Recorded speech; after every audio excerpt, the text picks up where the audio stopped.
Alicia Plant, professional YouTube view seller by day, genius by night, had been off the job for a few days due to severe foot cramps.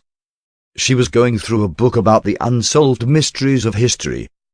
After passing by Who Killed Richard II? And Why Did Brutus and Cassius Go to Asia Minor, leaving Lepidus in charge of the Senate's army, she came upon a portrait.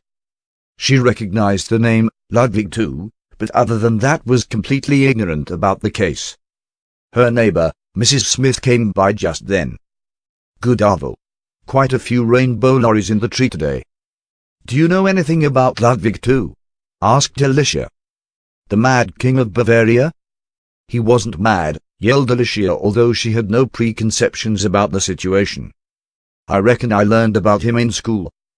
"But they don't teach mid-19th century European history in schools."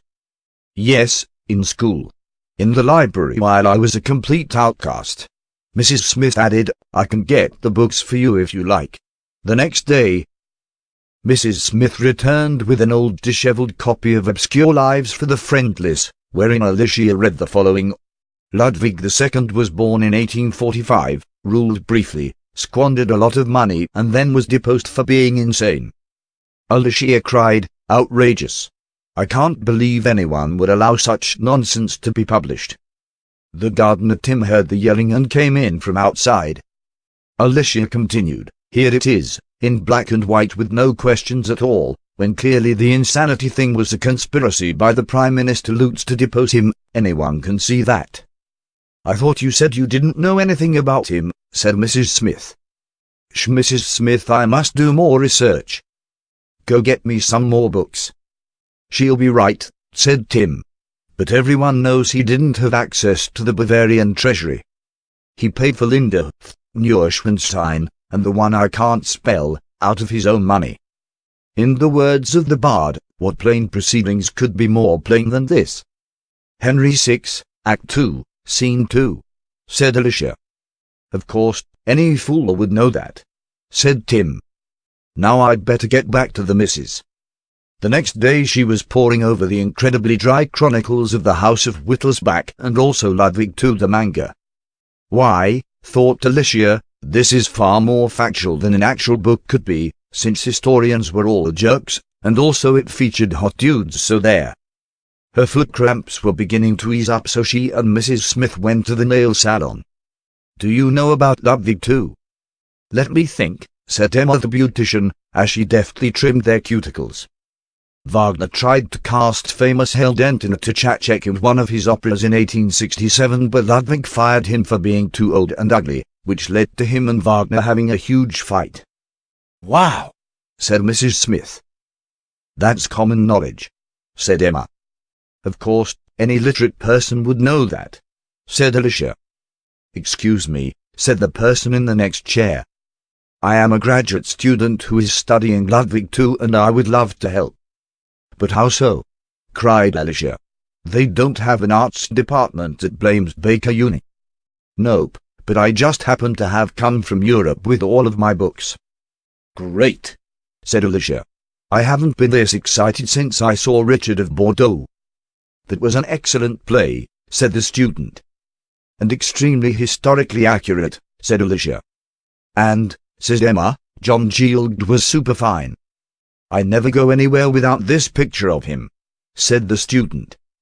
"Who doesn't?" said Emma. "Then let's get some real sources," said Alicia. "I want you to get me Wilfried Blunt's 1970 book The Dream King, Ludwig II of Bavaria." "Why didn't you look at that in the first place if you knew about it?" said Mrs. Smith. The foot cramps were making me not think straight." After many late nights with the student, and many philosophical ponderings, Alicia announced, "Put it this way." She paced back and forth across the room like a modern-day Sherlock Holmes, except smarter, because she knew that Chopin never wrote a piece for solo violin. Poor Ludwig never did anything wrong. He was antisocial, but a kind and gentle person. "Everything you say is correct," said the student. "He funded the arts. He spent millions on castles. He had imaginary conversations with the French aristocracy.